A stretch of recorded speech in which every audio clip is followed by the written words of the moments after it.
Good evening, welcome to Central News for Monday the 25th of November. I'm Hilary Entwistle.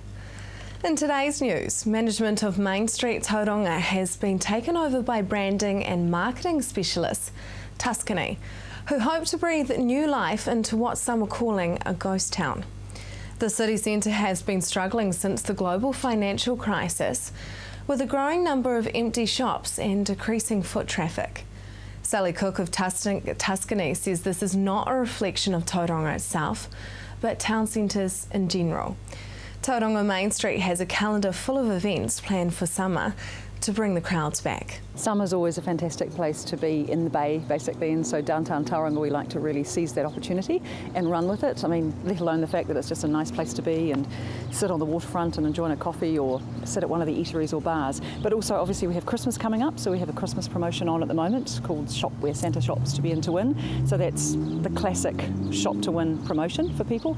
We also have on Sunday, December the 15th, the Downtown Tauranga Christmas Party, where once again the Strand will be closed. Santa will be in attendance. He'll actually be here as part of the Phoenix Family Fun Day, which is happening on Masonic Park, where they're going to have dog sled rides and they're going to have bouncy castles, so lots of fun for the kids. We'll have the street closed, as we said, so it'll be another stranded Sunday so that families can just come down and hang out and their kids can play safely. And that day also culminates at 5:30 with carols on the waterfront, which allows us to really showcase the waterfront. So we've got that coming up through till Christmas. Boxing Day, which is traditionally a day where often people are a little bit at a loss. They've had this huge build up to Christmas and they're not quite sure what to do. So again, on Boxing Day, we're going to close the Strand and make that another stranded day, but it won't be a Sunday, but that's okay. And again, it's also often the start of the big sales. So we wanted to sort of celebrate that, again, about encouraging people into the city centre to make the most of the sales, but also just to hang out, catch up with friends, maybe lie out on a beanbag. We've got an open air book exchange that we've set up, which has got big beanbags and boxes of books, and people can just come and be basically in the city centre and enjoy it. Before buying this festive season, budgeting advisors are encouraging you to sort out the needs from the wants. Stress levels are set to rise over the Christmas holiday period, with many getting into high levels of debt that may take years to pay off. Tauranga budgeting advisor Diane Brune shares some Christmas budgeting tips. Good planning. Good planning is a really good way of getting through Christmas and next year.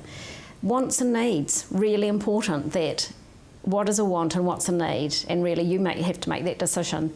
Don't get into debt unless you really have to and you can afford to pay it. You just don't know what's around the corner, and you know today what you have. If it's manageable debt, great, but don't get into excessive debt. Locals in 2 areas of the Western Bay of Plenty are being urged to take action now to enrol to vote or check that their enrolment details are correct, in the wake of 2 by-elections being announced for next February. A vacancy on both the Western Bay of Plenty District Council's Makatu Te Puke Ward and the Waihi Beach Community Board will be filled via separate by-elections, set for the same date, February the 11th, 2014. People enrolled on the general and Māori electoral rolls are eligible to vote in the by-elections, which will be held by postal ballot. Now for our region's weather, Hamilton, your Tuesday will have rain developing in the morning and a northeasterly. Your expected high is 24 and an overnight low of 16. Tauranga, you will have drizzle developing to rain as the day progresses.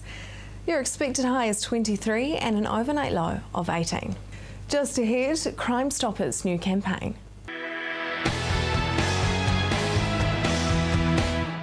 Welcome to Central News on TV Central. Preventing crime and reducing the risk of harm among Māori in the Bay of Plenty is at the heart of a campaign being launched by Crime Stoppers. I caught up with one of those involved, Senior Sergeant Anarupe Whairangi. Okay, the Crime Stoppers' new campaign is make that call or have the tangi. How did the campaign come about? The initial idea came about through a conversation with Matua Pake Te Pou and the Eastern Bay Area Commander Sandy Venables at their Area Māori Advisory Board meeting.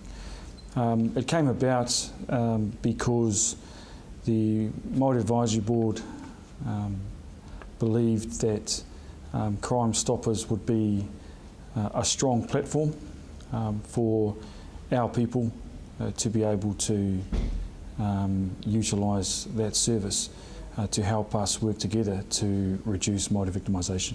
What input has iwi had into the initiative? Look, iwi has been involved from the very beginning, and what I mean by that is iwi have been involved in the design and now in the implementation of the Crime Stoppers campaign. So what we've had is we've had the iwi liaison officers from each of the areas across the Bay of Plenty working with focus groups around the design of the Crime Stoppers campaign to make sure that we've consulted appropriately and to make sure that we've taken iwi's approach to how we can best utilise the services of Crime Stoppers. Is there a need, and if so, why, for this campaign to focus on Māori? The feeling was that Māori across the Bay of Plenty region were more likely to utilise the services of Crime Stoppers due to a number of different factors, be their police interaction previously, Operation 8, and potentially trust and confidence. So as a result, we've taken that feedback on board and we've talked to Crime Stoppers, working strongly and in partnership with our iwi representatives to ensure that the product and the service that's being offered here is appropriate. How will this campaign try to reduce the risk of harm and victimisation of Māori? This campaign is about giving Māori a voice, and it's about us working together, police, Māori, Crime Stoppers, to reduce victimisation. And so it's quite courageous, and it's a different medium, one that we are excited. It's an opportunity for us to explore what we can do together with Crime Stoppers. And how will the campaign endeavour to prevent crime? Okay, look, the big picture for this campaign is the reduction of Māori victimisation. And as a result, again, this is about giving our people a voice and giving them an opportunity to be able to share intelligence with us around some of the behaviours that you'll see in the campaign. How will you try to engage Māori specifically to use Crime Stoppers? So, from the police perspective, our iwi liaison officers have gone back to the focus groups to ensure that the feedback has been provided to them around our campaign. Also, we're taking our campaign out to all of the marae across Bay of Plenty, as well as our schools and any other key stakeholders. Part of that is the iwi liaison officers prepared to present key messages around Crime Stoppers to any and all who want to hear about this initiative. What issues have been identified thus far when it comes to engaging Māori in using a service like this? Well, from the onset, it was very clearly identified that the importance of face-to-face meetings and consultation with our key stakeholders, being our iwi leaders, but also our focus groups. So it's been critically important that we, as a police service, make sure that we get our communication plan correct, and that we make sure that we have consulted appropriately with the right people. Because we want maximum benefit. Maximum benefit and the outcomes from a policing perspective is again to reduce Māori victimisation. Why has it been decided to focus on road risk first? Look, unfortunately, Māori males are high in stats for road-related trauma, and I'm talking about risky behaviour, risky driver behaviour and unsafe vehicles. So look, as a result, the target audience here is it is more geared towards the aunties, uncles, whānau members who can influence our young Māori males. But also look, understanding the peer-to-peer influence as well, is that it's also targeted at our young female Māoris as well. So the risky behaviours I'm talking about here are, as you can see from the initiative, that we've got our young people riding in unsafe motor vehicles, not wearing restraints, also their driver behaviour being risky. So we want to negate this type of behaviour, a social harm and the social cost for all, and it's $3.6 million is the cost for a fatality and or hospitalisation. We want to reduce these numbers. And also have our people sitting at the table at Christmas times and other key significant events. What is Crime Stoppers? Well, Crime Stoppers is an anonymous call line which provides the opportunity for members of the public to call in and work with police to help reduce victimisation. Coming up next, Priority 1 and the success in the Western Bay of Plenty.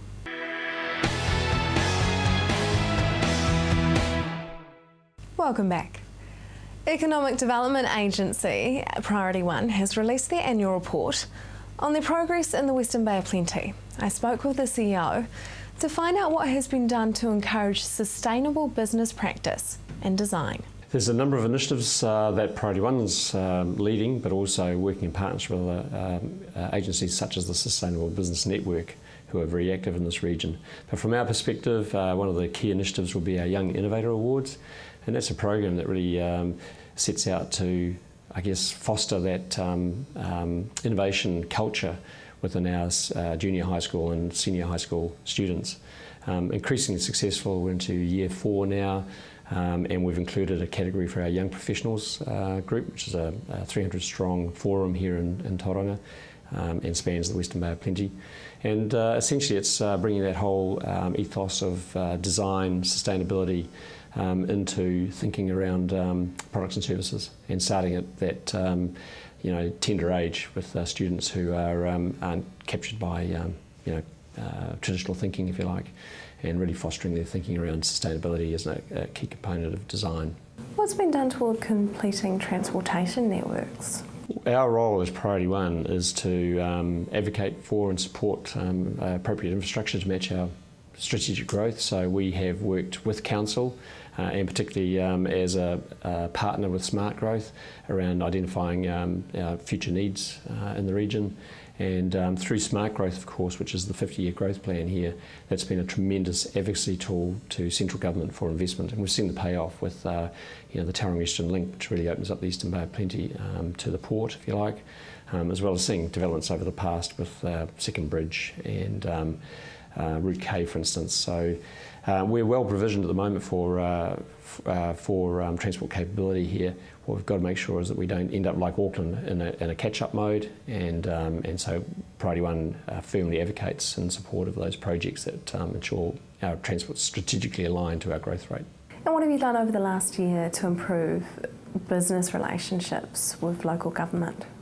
We work closely with our Chamber of Commerce, who are very much in that space of working alongside businesses, but we have a number of initiatives ourselves to really build awareness of the importance of local government here. So we start at our secondary schools with our Young Leaders Forum, which is all the representatives of those schools who are on the various boards of the schools, to get them to integrate and engage with our mayors, for instance, through a regular meeting, so that the questions are asked and the importance of local government understood at that level, and they then communicate, as they do these days, particularly through social media, back to their peer group at their various schools.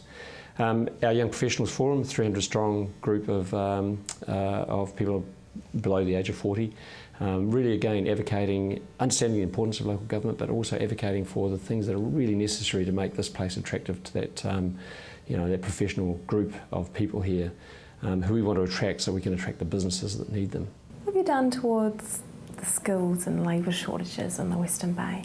Again, quite a few initiatives, and especially starting at our secondary school level. So we have a program called InStep that links our secondary school students with our business community. So it excites young people around the opportunities that exist here now and what will be here in the next 5 to 10 years, and gives our business community confidence that secondary schools are producing the right students for those for their particular work, environments. I mean, as recent as yesterday, we had our annual Principals Day out. So we had the 10 principals on a tour of the logistics and supply chain industries here, as well as then out to sort of identify the infrastructure development with Higgins Group, who partner with us to show them what's being done in terms of roading development in Tauranga. So really starting at a lower level, so we have the skills base here in the future, but also working through our Wish You Were Working Here.co.nz approach, which links with our Kiwi expats to make them aware of opportunities here, and we have a strong link through to our business members who communicate to us what their skills needs are, and we can then translate that through to our expat community as well as skilled migrants. Do we have a shortage of these skills in the Western Bay of Plenty? There's hotspots of skills shortages. I mean, nationally, internationally, the IT sector is one that struggles to find skilled people, and there's a number of reasons for that.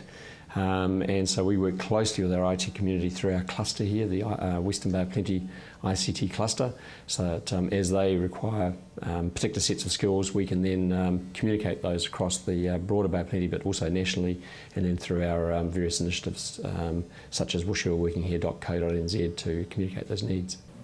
So should we potentially be looking at putting an IT education centre into this university city? Really good question, and I think working with the University of Waikato, I would hope that as that tertiary capability grows, we might see a stronger presence here from their computer science group, which is well noted in terms of the types of students they produce from that. Just ahead, V8 jet sprinting and the world first.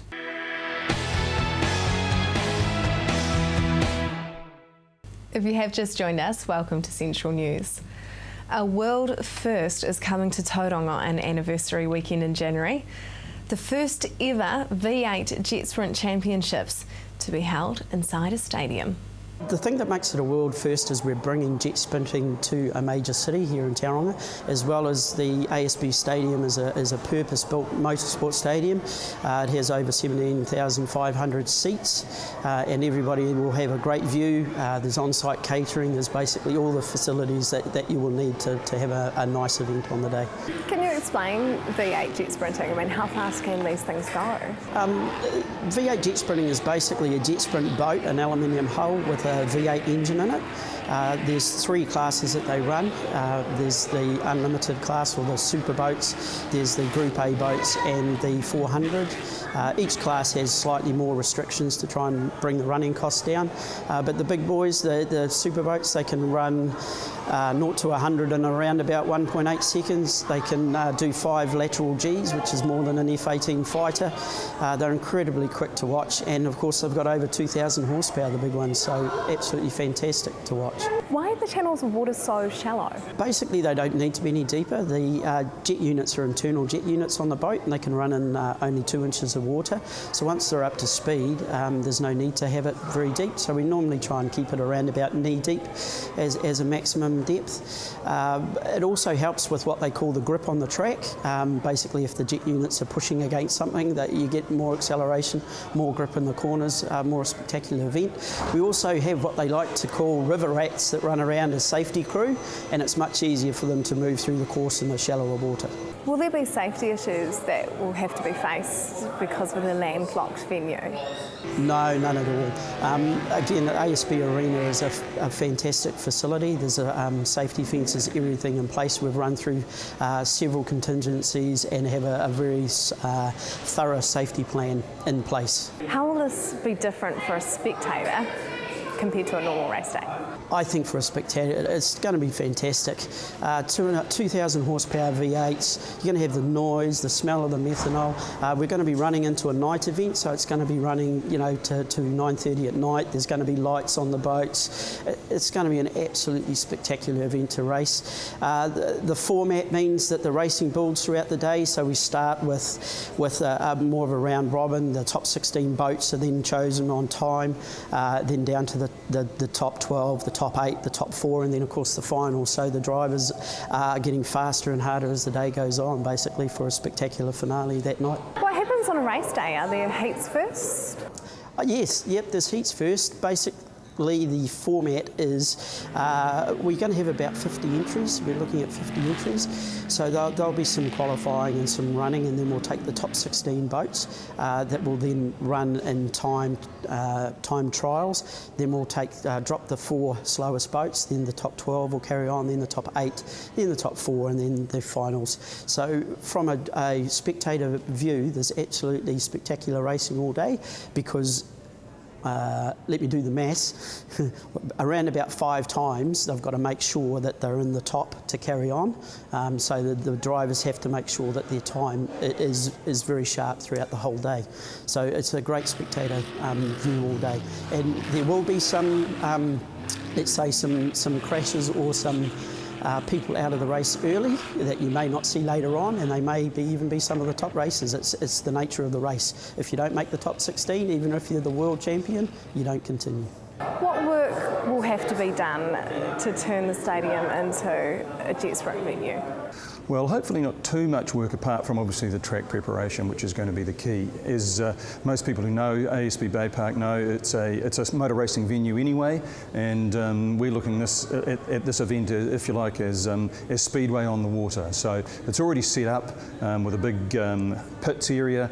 We have the stands, obviously we have a stadium, and simply what we're doing is turning the normal dirt racing into water racing. So preparing the channels and the track for boat racing is the key part of preparation for us, which is different from our normal mode of operating. Will Bay Park manage the transformation? Well, we'll be doing it in association with Jet Sprint Bay of Plenty and New Zealand Jet Sprinting Association, and so Matt, who you've heard from, is heavily involved, as we've discussed prior to this interview. So obviously it's our venue, so we have an integral part in it, but we will be bringing in the experts as well.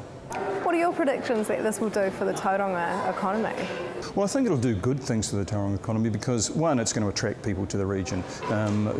It's part of a New Zealand series, so all the people who are competing in that will obviously come. We understand there's been interest generated from Australia for people who want to come, just because I guess it's a unique and different event.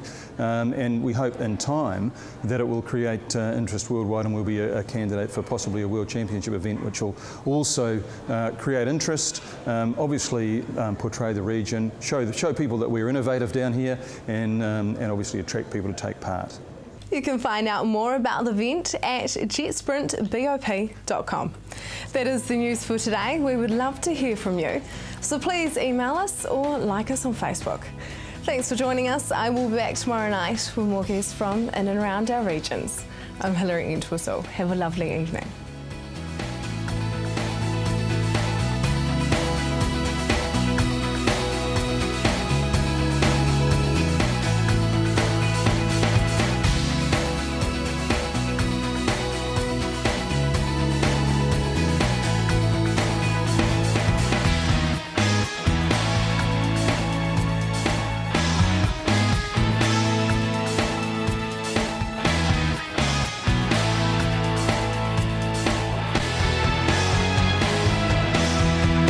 This has been an Alpha Media production, a division of Television Media Group. Supporting local content so you can see more of New Zealand on air.